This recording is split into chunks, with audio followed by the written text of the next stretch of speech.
দিদা কি করছেন? সেপ্টেম্বর থেকে অক্টোবর মাসের কোনো একদিনে আমি পৌঁছে গিয়েছিলাম ভারত বাংলাদেশ নিকটবর্তী সীমান্তের গ্রাম বার্নপুরে। সেদিন ছিল বৃষ্টি মুখর একদিন। আজও মনে পড়ে সকাল থেকেই আকাশের মুখ ভার। সকাল 9টার সময় যখন মাঝদিয়া শহরে নামলাম, ঝমঝমিয়ে বৃষ্টি পড়া শুরু করলো। আর শহরের বুকেই বৃষ্টির মধ্যে দাঁড়িয়ে থাকলাম পাক্কা 1 ঘন্টা। 1 ঘন্টা বাদে বৃষ্টি থামলে এক টোটো ড্রাইভার দাদা টোটো ছাড়লেন। উঠে পড়লাম এক অজানা গায়ের উদ্দেশ্যে।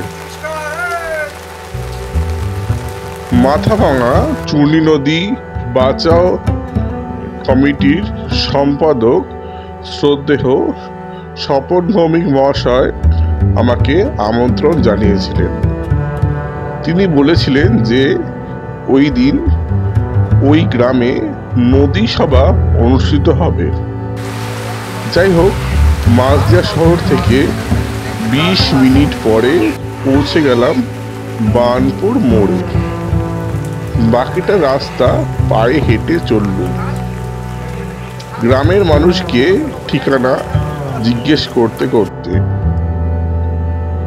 বার্নপুর এলাকার মধ্যে ওই গায়ের নাম ছিল হঠাৎ করণী।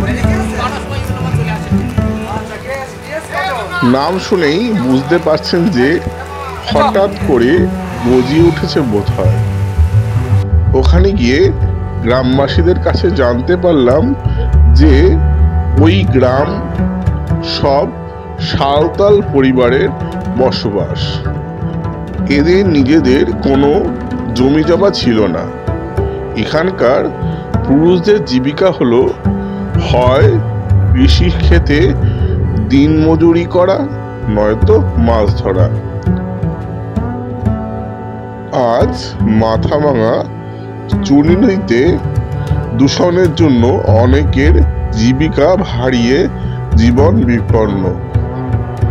ব্রাহ্মণ সরকারের আমলে এই পরিবারদের 3 শতক জমি দান করা হলেও কোনো রেকর্ড ছিল না। তাই হালে স্বপন ভৌমিক মহাশয়ের দীর্ঘ প্রচেষ্টা ও স্থানীয় বিএলআরও অফিসার সাহেবের সহযোগিতায় এদের জমির পাট্টা প্রদান করা হয়েছে। এই দিন গ্রামবাসীদের খুবই খুশি দেখা গেল এবং তারা আনন্দের সাথে নদী বাঁচাও সভায় অংশগ্রহণ করল। নদী সম্বন্ধে সচেতনতার বিভিন্ন আলোচনা করা হলো। তোমরা কি বরাবরই এখানেই থাকো? তাও কত বছর হয়ে গেল?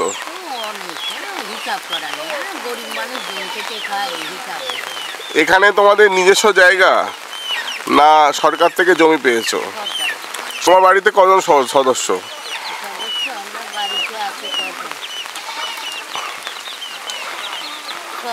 6 জন। কি কাজ করেন তারা? মুড়ি ভাজা বাড়িতে কি করে? কারখানা কোথায়? গেদেতে? আড়ংঘাটা। এক ছেলে তোমার? ও আচ্ছা। আর তাহলে তোমরা বাড়িতে 4 জন? কজন? আচ্ছা আচ্ছা। এখানে সব ওই বিদ্যুৎ সব ঠিকঠাক আসে? মানে কারেন্টটা আসে? আচ্ছা। আর তাহলে তোমাদের মানে পরিবারের সবসময় কাজ আছে, মানে অভাব কিছু নেই তো? ও মানে প্রত্যেক দিনে কাজ দিতেই হয়? আচ্ছা আচ্ছা আচ্ছা আচ্ছা। বঙ্কিনগর 5 বেজে, তারপরে কালপাড়া এইসব জায়গা সমরালি আমাদের দিকে। ও এছাড়া কিছু মানে তোমরা কি পশু এরকম আছে মুরগি? মুরগি ও 2-4টে ও আছে, নেই কারো আছে কারো নেই। গরিব মানুষ জনকেটা কি করবে বলো, আচ্ছা একটা ছেলে 3টে মেয়ে। এই আমার এই যে বিধবা ভাতে সে বিডিও কাগজ জমা দিয়ে এলো, সে এখনো টাকা বেরোয়, ও এখনো বেরোয়। অনেক দিন জমা দিয়েছিল, 7-8 মাস। তোমার নাম কি? আমার নাম শিবারানী মন্দির। গ্রামের নাম? গ্রামের নাম গ্রামের নাম হলো হঠাৎপাড়া। বানপুর। হঠাৎপাড়া অঞ্চল মেটেরি পুষ্পাতি বানপুর। স্নান করতে যাচ্ছিলে নাকি? হ্যাঁ যাও। স্নান করতে। তোমার নাম কি? পড়াশোনা করো? কিসে পড়ো? এইটে। আচ্ছা, তোমার ফেভারিট সাবজেক্টটা কি? অঙ্ক হয়। অঙ্ক? কোন স্কুলে পড়ো? হ্যাঁ মেট্রি হাই স্কুল বলতে পারছিস না? মেট্রি হাই স্কুল। আচ্ছা, ছোটবেলা থেকে ওইখানেই পড়ছো নাকি? প্রাইমারি স্কুল পর্যন্ত পড়া এখানে। আচ্ছা, ভবিষ্যতে কি হতে চাও? কি হচ্ছে যেটা পড়াশোনা করে যেটা হতে পারবো সেটাই হবে। কোনো স্বপ্ন আছে? তোমাদের গ্রামে কজন বাস করে? অনেক। অনেক। আচ্ছা আচ্ছা, বাবা কি করেন? বাবা মাঠে দিন থাকে। মাঠে জোয়ান খাটে। আচ্ছা আচ্ছা আচ্ছা। হ্যাঁ, আপনাদের গ্রামটার নাম কি আগে বলুন? হঠাৎ করুন। হঠাৎ করণী, মানে আগে এখানে কোনো বসবাস ছিল না? আচ্ছা, আপনারা আগে কোথায় থাকতেন? আমরা এখানেই থাকতাম, আশেপাশে থাকতাম, কিন্তু যখন এখানে জায়গাটা দিল তখন আমরা এখানে এসে ঘর দিয়ে করে থাকতাম। আচ্ছা, এটা বানপুর গ্রাম পঞ্চায়েতের আন্ডার পড়ে। আচ্ছা, আপনাদের গ্রামের অধিকাংশ লোকের কাজ কি, মানে কি কাজ করে তারা? তারা আমাদের এখানে সবাই জন খাটা, কারো জমি জায়গা কারো কিছু নেই, পরে ইয়েতে কাজ করে। প্রত্যেক দিন কাজ হয়? প্রত্যেক দিন হয় না এরকম। তো কি করে চলে? কেউ দুটো ছাগল মুরগি পোষে, এতেই মানুষের চলাচল। কেউ মেয়েরা ফুল বুনে, এতেই যা হয় তার, তাছাড়া আর কোনো উপায় নেই। আচ্ছা তাছাড়া আমাদের বাড়তি ইনকাম নেই।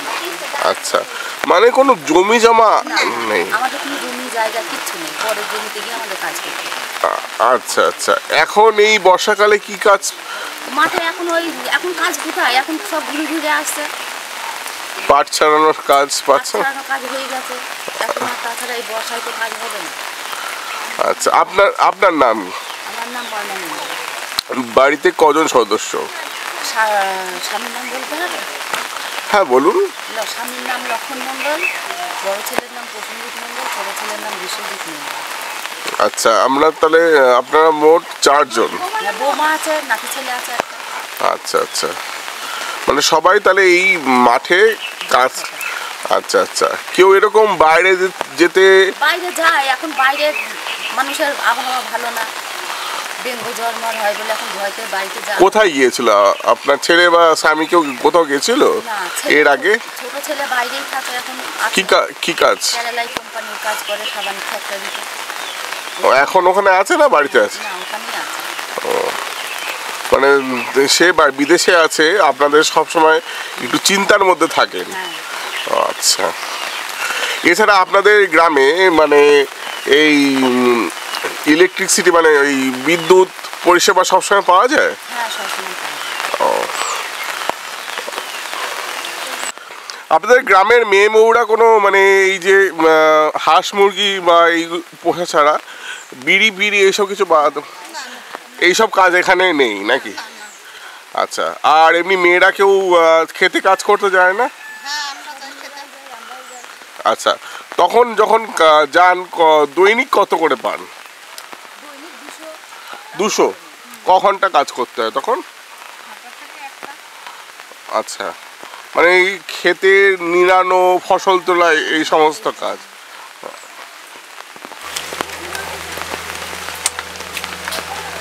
দিদা কি করছেন? হ্যাঁ কি কি করছেন এটা? ওই যে বাদাম হয় না, সে বাদাম ভাজা করে। ও এগুলো কি ব্যবসার জন্য নাকি? না, খাওয়ার জন্য। ও ওইখানে ক্ষেত আছে বাদামের? না, ও আমার বঙ্কিনগর আমার জামাই বাড়ি আছে, সেখান থেকে আনা হয়েছে। ও তারা খ্যাত করে।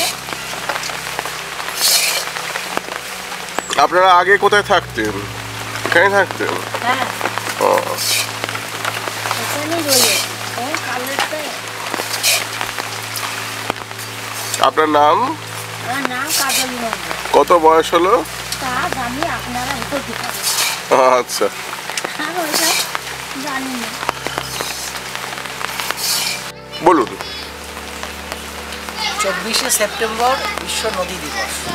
এই বিশ্ব নদী দিবসকে সামনে রেখে বাংলা তথা গঙ্গেয় অববাহিকায় বিভিন্ন সংগঠন সম্মিলিতভাবে যৌথভাবে এক পক্ষকাল নদী দিবস পালন করছে। গত 10ই সেপ্টেম্বর থেকে তা শুরু হয়েছে। আমাদের রাজ্যের বিভিন্ন জেলায় বিভিন্ন কর্মসূচির মধ্যে থেকে নদী দিবসকে পালন হচ্ছে। নদীকে অক্ষ ধরে নদী ব্যবহারের যে ধারণা পদ্ধতির মধ্যে দিয়ে ভারত চলছে, তার বদলের দাবিতে একের পর এক কর্মসূচি হচ্ছে। যে কর্মসূচিতে বিশেষভাবে গুরুত্ব দেওয়া হয়েছে ছোট নদী। আমরা অনেক সময় আলোচনায় আসে বড় নদীগুলোকে বাঁচানোর কথা, কিন্তু সেই বড় নদী বাঁচবে কী করে যতক্ষণ না পর্যন্ত তাকে যারা জল দিচ্ছে, পলি দিচ্ছে, সেই জল পলির যে প্রবাহ তাকে প্রাণপ্রবাহী করে তুলছে, সেই নদীকে বাঁচানো যাবে না যদি ছোট না নদীগুলো। তো আমরা বাংলার বিভিন্ন ছোট নদীর পাড়ে পাড়ে এই কর্মসূচিগুলো করছি। আজকের আমরা নদিয়াতে আছি, নদিয়ার কাছে বানপুরে মাথাভাঙা নদীর পাড়ে।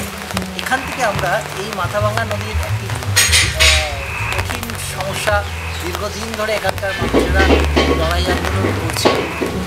সেই লড়াই আন্দোলনের মূল হচ্ছে বাংলাদেশের কেরুয়ান কোম্পানি এই মাথাভাঙার মধ্যে তাদের যে বর্জ্য আছে সেটাকে তারা তুলে দিচ্ছে, সেইটাকে বন্ধ করা হোক এই দাবি। তো তার সঙ্গে সঙ্গে এই যে গ্রামটিতে আছি, এই পাড়াটিতে আছি, এখানকার মানুষের মূলত জনজাতি মানুষেরা তাদের একটা দীর্ঘদিনের লড়াই আন্দোলন ছিল। এই অঞ্চলে পাট্টা তাদের ছিল না। এই আমাদের মাথাভাঙা চূর্ণী বাঁচাও কমিটির যে আহ্বায়ক সম্পাদক স্বপন ভৌমিক, ওনার নেতৃত্বে এই মানুষেরা পাট্টা পেয়েছেন। এটা একটা আনন্দের দিন। এবং তার সঙ্গে সঙ্গে আমরা এখানকার নদীর যে কথা সেটা তুলে ধরার চেষ্টা করছি। তাই আমরা আজকে এখানে এসেছি এবং এই পরপর আমাদের 24 তারিখ পর্যন্ত বিভিন্ন কাজ চলবে। আপনার নাম? আমার নাম তাপস দাস।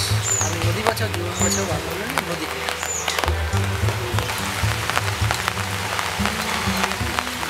এই পিছল, এত পিছল হাঁটাহাঁটি করতে পারেন?